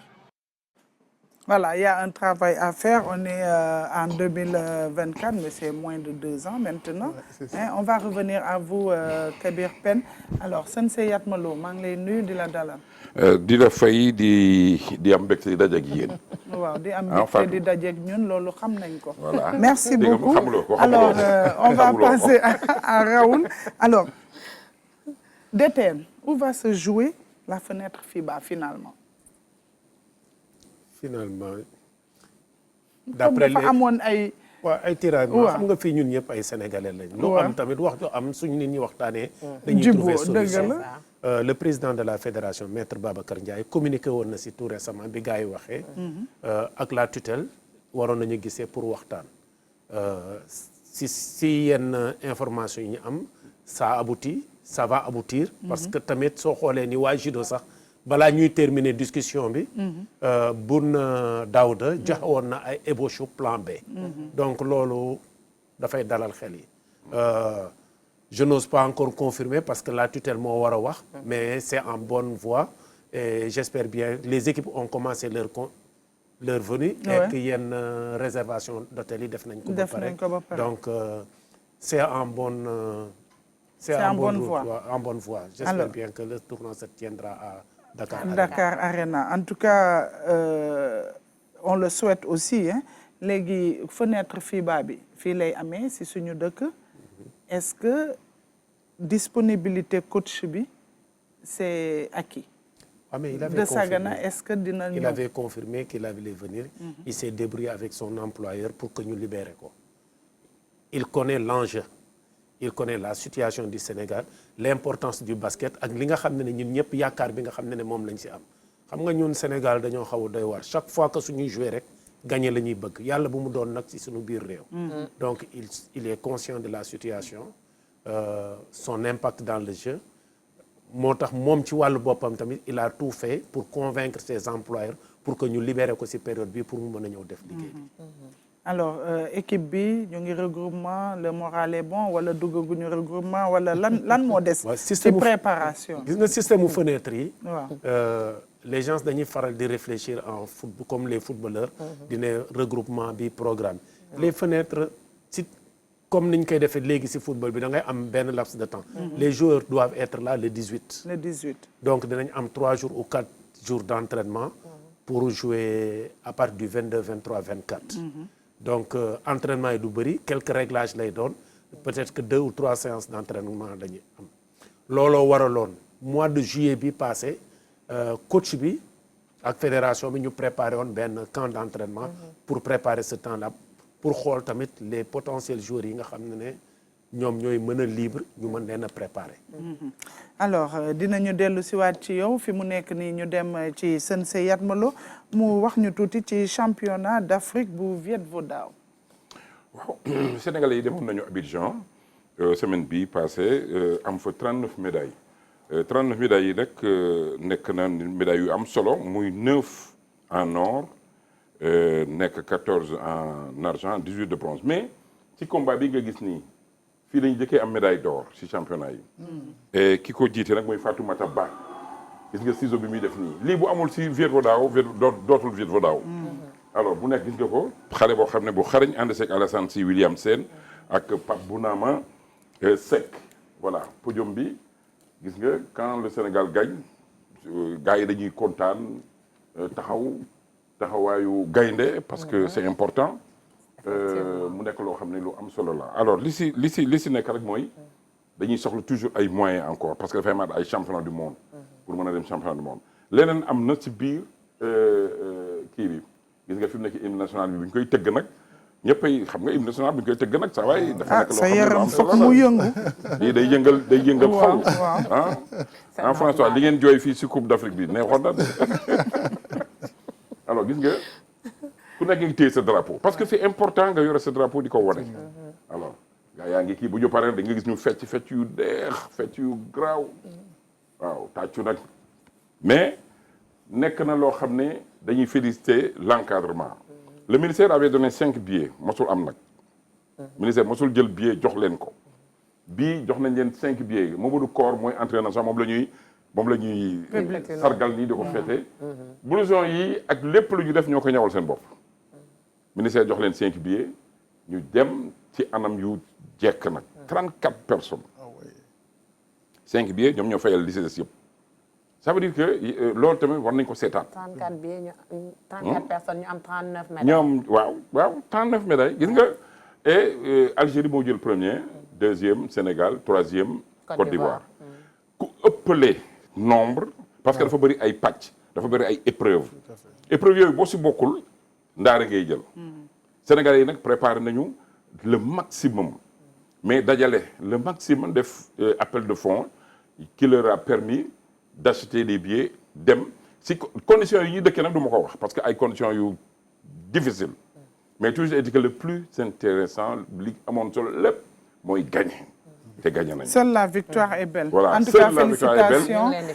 malheureusement man dama demoon Saint-Louis hier à mon retour si la ñuy ñëw j'étais trop fatigué je ne pouvais pas aller à l'aéroport mais sargal nañ leen te yooyu yëpp dinañ si dellu si waat incha allah parce que c'est très important. Et félicitations au Viet Vo Dao. Le président Dr Diomaye Dieng qui est le président de l'Union sénégalaise de Vo-Vietnam Viet Vo Dao xam nga doon nga me poser benn question sur le CNG dafa am ñaari entité CNG bi Viet Vo Dao am Union sénégalaise de Vo-Vietnam Viet Vo Dao ñooñu nag ñoo demoon Abidjan ñii di CNG bi ñoom ñooy dem Coupe d'Afrique à Bamako. Mais le ministre Khady Diène Gaye mi ngi def kéem lay kattanam pour dajale leen boole leen ñu nekk. mais loolu mooy yoon nag wax dëgg yàlla. te loolu dinañ ko def sax ñoom ñaar ñëpp bëgg nañ ko. waaw vraiment. ñoom ñaar ñëpp bëgg nañ ko. alors après nga dem ci ban discipline. j'allais dire tir. waaw. tir avec Chiara Costa. moom elle est sénégalaise. dafa nekk italienne boo xam ne dafa am nationalité sénégalaise papaam di sénégalais mu ñëw Sénégal ànd ak ñun am 6 médailles alors fi mu am 6 médailles yi si Pan Pacifique game yi amoon ci la ko amee alors argent si gymnastique laay dafa def gymnastique hein dafa jëkk def gymnastique am si médaille d'argent à la poutre argent au sol bronze au saut maintenant au ski là où vraiment elle excelle bien mooy fusil. Elle a pris la médaille d'or devant les hommes. mu gagné ko te loolu nekk na loo xam ne moom la gëm moom la bëgg. Elle a 49 ans mais elle a défendu les couleurs du Sénégal aux derniers Jeux olympiques. Pas de 2024, 2020. Et elle est toujours actuellement elle se prépare à aller à participer à d'autres compétitions. moom li mu bëgg nag mooy xam nga rek Sénégal ñun amuñu moyen moom mooy fayal boppam mooy yóbbu boppam mooy demal boppam mooy ñëwal boppam. Et malgré les efforts que le président Mamadou Ba a fait parce que Mamadou Ba daf siy def xaalisam mais fi may daanelee Françoise mooy problème d'infrastructure. Depuis que le football a gagné ñu jël champ de tir bi may ko footballeurs yi. C'est le sport dañ jël terrain yi yëpp dàq tir bi may ko footballeurs yi. 2 Jeux nationaux ñu daaneel ko xamul lu ñu siy tabax loolu soo bëggee def performance soo bëggee def résultat doo ko def. il faut ñu waxante dëgg. tant que amuñu même avec le basket. Marius Ndiaye dañ ko war a réfectionner dañ ko war a tëj defaraat ko. parce que la chaleur qu'il y a entre Sicap Liberté 1 2 3 4 ñaari tali benn tali Grand Dakar mais mënul nekk Diamniadio mais li am ba des mooy à chaque fois que bu ñu jëlee boo waxee basket nga dem Diamniadio ñu ne la mën nga dem Diamniadio ñu ne judo mën na dem Diamniadio karaté mën na dem Diamniadio et cetera mais ça a été conçu pour le basket. su wax dëgg jotee nañ ko wax. lu ñuy xaar pour defaral arts martiaux yi. dina ñëw dina ñëw waaw dina ñëw mais ça aussi ça c'est loolu benn dinañ ko wax dëgg la dañu war a am infrastructure waaye nag basket bi li mu indi ci médaille kenn indi ko te balaa ñuy am stade de basket dafa yàgg donc c'est un processus te xam naa ne dinañ fa yegg depuis 84 dinañ fa yegg on a 8 titres au niveau mondial 8 dina yegg si alors léegi loolu c'est à dire tu l'as dit on t'a entendu Sensei ñëwaatal ci open international waaw léegi waxal ci open bi parce que loolu tamit amoon na problème waaw est-ce que war dina am problème moom atte na ko ba léegi atte na wax ji ba pare de waaw non problème mais dinañ ko régler léegi waxal ci open bi parce que amoon na ay soucis pour mu démarrer lan moo xewoon waaw li démarrer mooy li xewoon mooy dañ ne ku affilié wul doo bokk. loolu muy dëgg. waaw. ñi affilié dañu affilié ci trésorier bi nga xam ne. reversé wu ko au niveau fédéral.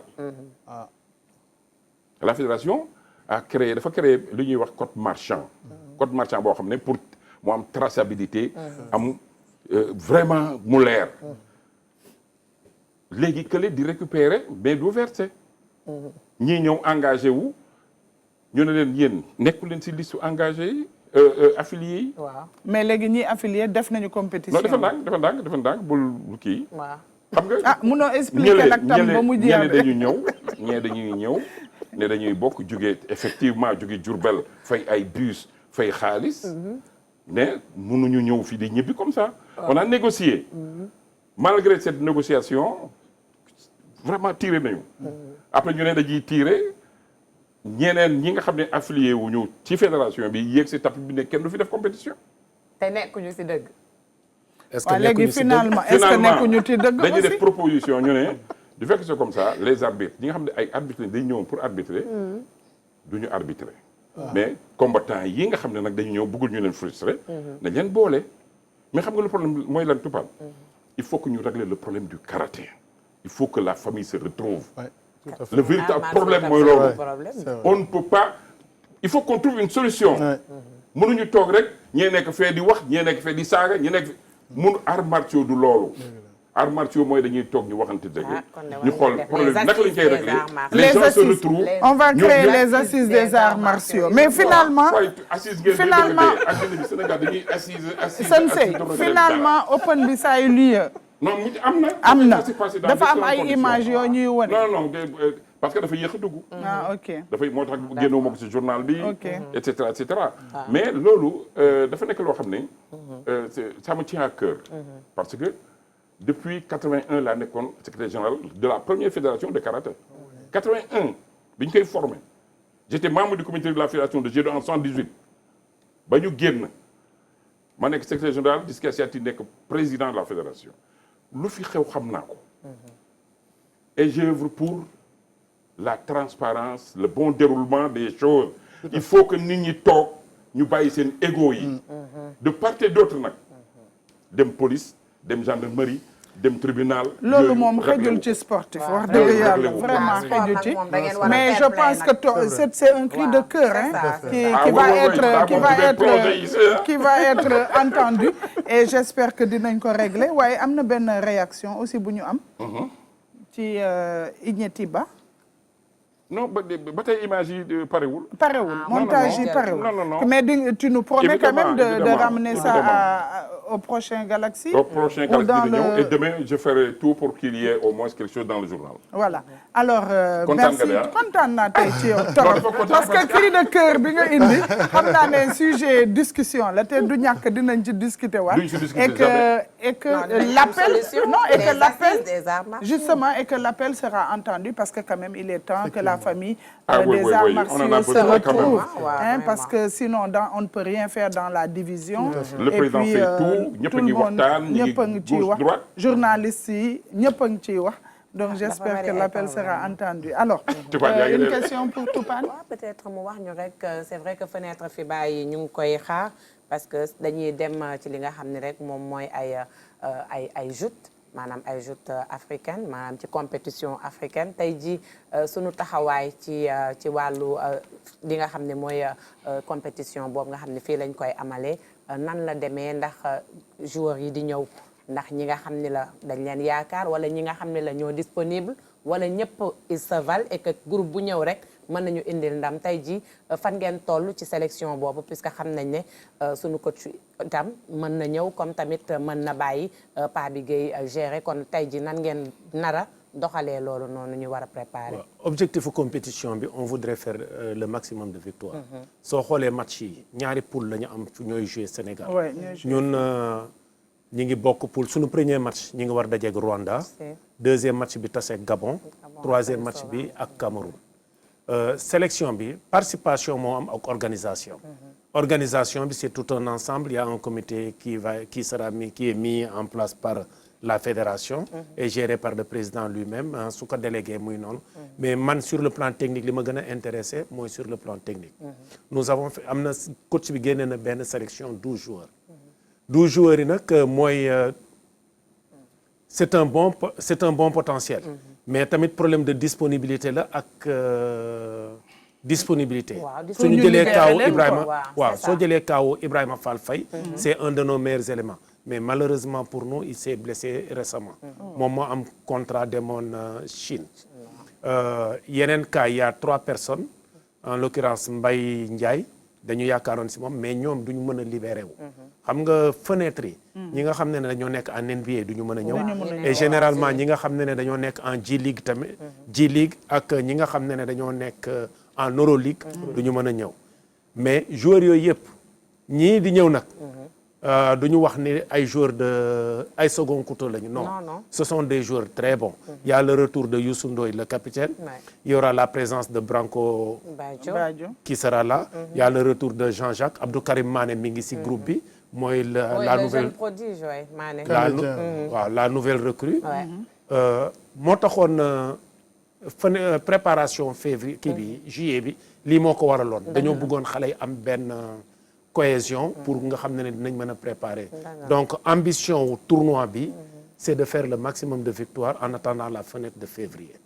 donc amul lu ñuy wax joueur de deuxième catégorie c'est ce qui est disponible et ce sont de très bons éléments parce que nag déception bi moo doon bu ñu demulee woon ci Jeux olympiques yi tey jii nag xëy na bu ñu ñëwaatee dinañu yaakaar ñoom ñu gën a am taxawaay bu baax surtout ci FIBA bi non taxawaay bi moom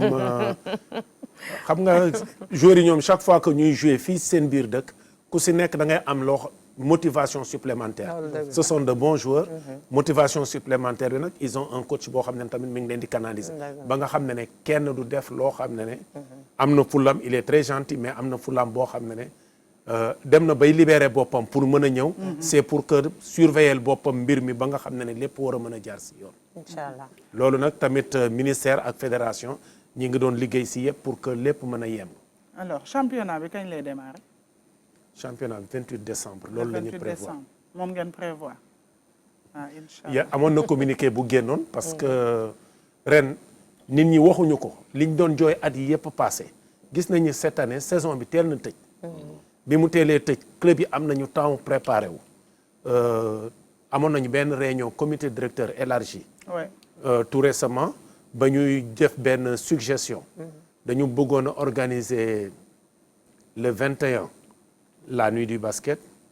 profité waale si pour fêter centenaire bi. centenaire u premier trophée wu Sénégal. Le 22 ñu jouer trophée des champions premier match championnat bi démarré le 28. d'ailleurs mercredi bii di ñëw am na réunion bureau élargi fédération pour préparer afro basket bi la ak surtout tamit pour préparer ouverture saison bi parce que il faut un délai administratif pour permettre au club liste protection yi génn achat wu licence yeeg yenn bordereau yi pour mën a préparer donc mercredi bi la doon la war a doon régler seen problème administratif justement mais club yi am na lu ñu laajoon par rapport aux petites catégories ak division 2 bi waaw mais damay njëkk si division 2 bi division 2 bi gis ngeen problème yi ñu am mënaguñu def benn division 2 dañu defoon ay prévision ne dañuy def benn division 2 forte boo xam ne mën nañ ko def par zone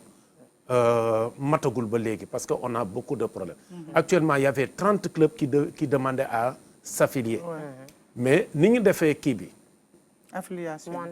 ni ñu defee championnat bi soo xoolee ni ren championnat bi metti woon na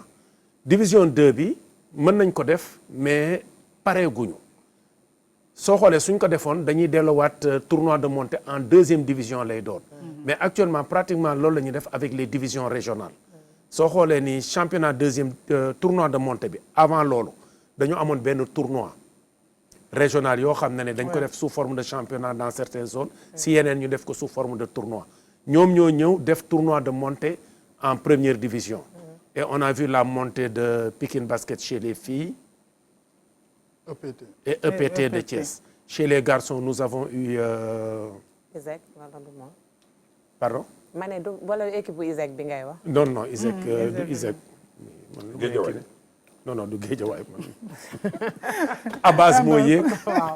Abbas je pense que ñoom tamit sonnoon nañ trop balaa ñuy. Non mais ils ont fait du bon travail. Voilà c'est ça. mën nañ la ko baal. On a eu 2 équipes qui sont montées donc organisation bi yëpp nga xam ne dañ ko commencé ça a valu beaucoup de travail en amont donc lii mënagul def dañ xool nan lañ koy programmer année prochaine ak yeneen détails parce que on a eu beaucoup de chantiers cette année nit ñi duñu xool rek dañuy yaakaar ni basket bi joué la rek am nañu catégorie on a joué dans toutes ces catégories là en plus des compétitions internationales et des stages petite catégorie bi li nit ñi di wax dañuy wax ni basket bi doxul petite catégorie bi c'est pas la fédération dañ ko transférer ligue yi ñoo ko war def au niveau de Dakar su ma lay wax ni pratiquement ils ont joué plus de 440 matchs avec des moyens limités des moyens limités oui avec on a joué sur parfois sur les temps de jeu sur des situations parce que soo xoolee période yi kay xale yi di jouer dafa fekk ñu nekk ci période de compétition période année scolaire day poser problème donc on a beaucoup de problèmes avec la petite catégorie même ñenn ñi établissement licence yi dafay poser problème donc joué nañ ko au niveau de Dakar joué nañ ko à Thiès à Louga et dans les régions mais lenn rek la ñu mën a la ñu bëggoon a def mënuñu ko def defuñu ko mooy les tournois nationaux des tournois nationaux yi nga xam ne moo doon permettre ñu dajale petite catégorie mooy les cadets les moins de 17 ans et le mini basket les moins de 15 ans malheureusement ça fait des années defuñu ko nit ñi nag loolu la ñuy reprocher mais balaa ngay def loolu da ngay am catégorie yu baax généralement dañuy suñ ko ñi ngi def ay établissement des listes des licences régionales pour ñu mën a identifier xale yi dañuy on est confronté à des difficultés on voit des jeunes qui sont de très petite taille qui rencontrent des minimes qui sont et ça c'est une frustration day indi problème il faut que ñu harmoniser loolu lépp et cela on demande on demande l'aide de tout le monde que ça soit en premier les entraîneurs les parents et tout autre problème boobu dafa nekk loo xam ne dañ koy xeex parce que bëgguñu continuer di def des investissements à perte la petite catégorie nit ñi dañuy wax ñi ngi jouer peut-être que mën nañu wax ni jouer wuñu suffisamment wala war nañ ko gën a organiser ba nga xam ne dafa war a yem ci année scolaire bi ñu pare su balaa xale yi di dem vacances ñu pare tournoi yi xale yi def seeni examen su amee grande vacances yi ñu mën see préparer ay camp loolu la ñuy xool nag nan nañ ko war a mën a mais loolu yëpp yéen a ngi koy saytu yéen ci xalaat di féliciter fédération basket ci jéego yi yëpp mais El Kabir vous avez fait l'évaluation de la 3e édition léegi ci lan ngeen di dem waaw instant bi nii li ñuy war a def parce que xam nga Ibamar normalement au mois de décembre war na pare 2025 et puis piscine olympique Tour de l'œuf septembre war na pare après li ñu war a def continuer test event yi parce que y aura beaucoup de compétitions pour les qualifications des FI des fédérations internationales yi nga xamante ni dañ koy def au niveau du Sénégal ça veut dire que ni tout 2025 bi dafa nekk moment boo xamante ni ça va être très important pour nous en termes d'organisation mais aussi pour le Sénégal parce que aussi fédération yooyu di ñëw Sénégal di fi def seen ay compétition c'est économiquement c'est quelque chose qui va être très important pour le pays parce que quand ils viennent avec leurs moyens avec des gens yi nga xamante ni ils font des compétitions ici c'est toute une organisation boo xamante ni vraiment le comité olympique avec l'État du Sénégal et aussi toutes les parties prenantes bi nga xamante ni avec les fédérations ça va être vraiment des moments très très très importants aussi pour nous. En tout cas on vous félicite et puis on vous encourage également. Merci à Raoul d'être passé nous voir. L'autre équipe, c'est RS Yoff. Le coach Maladjiba, excuse-moi. Benn équipe bu Lebo wàcc benn équipe bu Lebu yéeg. benn équipe bu Lebu moo wàcc benn Lebu moo yéeg. Sensei Yatmalo, je promets en tout cas de tout faire pour réunir la famille des arts martiaux parce que lii moom rafetul et je pense que yéen aussi war ngeen ci jàpp au niveau du CNOS pour que ñëpp waa ministère des sports et puis tous les sportifs parce que y a pas de raison que ñu bañ a déggoo bu ñuy def sport c'est parce que dañu war a déggoo te sportifs il y a toujours des problèmes dans les fédérations. Oui, toutes les fédérations mais voilà entre familles. Le karaté avait fait une pétition contre Ferdinand Nunez, je me le rappelle, mais dañ ko réglé. Oui, c'est ça. Après ñu ça toujours on a toujours des problèmes mais mosuñu am problème. bu mel nii génne ko ci mbedd mi. dañ daan toog wax. mais bii dañ génn ci mbedd mi. quand mais t'es une référence quand même. Oui, tout à fait. dans le milieu. En tout cas yow moom boo wootee man dinaa ñëw nag. ñun ñëpp yaa ma wooteel. xam nga François on se connaît def ci boo ko tey. En tout cas ñu ngi leen di gërëm di leen gërëm ci seen teewaay ñuy gërëm ki nga xam ne mooy El Kabir Pène mu nekk responsable des compétitions au sein du comité d'organisation des Jeux olympiques de la jeunesse. Ils font du très beau travail. On vous encourage à continuer. Nous remercions également Raoul Toupane qu'on avait l'habitude d'avoir comme consultant aujourd'hui d'ETN qui est en train également de faire bouger les lignes au niveau du basket. ñu lay gërëm di gërëm aussi Pape Ibrahima Faye bi nga xam ne moom moo gagné tournoi UFOA U17 di préparer nag li nga xam ne mooy Coupe d'Afrique des Nations de la catégorie xamaguñu fan lay doon waaye dinañ ko xam buñ ko xamee rek ñu tegtal leen information boobu. Sensei Yatmalo est-ce que du Sénégal lañ koy mun na nekk. En tout cas yow tam ñu ngi lay gërëm di la sant. Pourquoi? Parce que yaa ngi xeex li nga xam ne yaa ngi def sa cri de cœur te xam naa ne dinañ la dégg waaw man yow rek lay topp di gërëm aussi Ibrahima Mboup di gërëm El Hadj Thierno Dramé à la coordination di gërëm aussi Koumba Diakhaté Mar Fatoumata Savané maa ngi lay gërëm parce que sànq mayu ma la nga nuyu gars waaye léegi mën nga leen tàggu léegi avec alors merci à tous yéen ñi nga xam ne yéenay safo Galaxy Sport ñu ngi leen di jox daje lundi prochain ak yeneen discipline di gërëm Michel Diatta bi nga xam ne moom moo nekkoon à la réalisation ak technicien yi yëpp preneur de son yi yëpp ñëpp production bi di leen gërëm di leen sant et di leen souhaiter bonne suite de programme sur la RTS.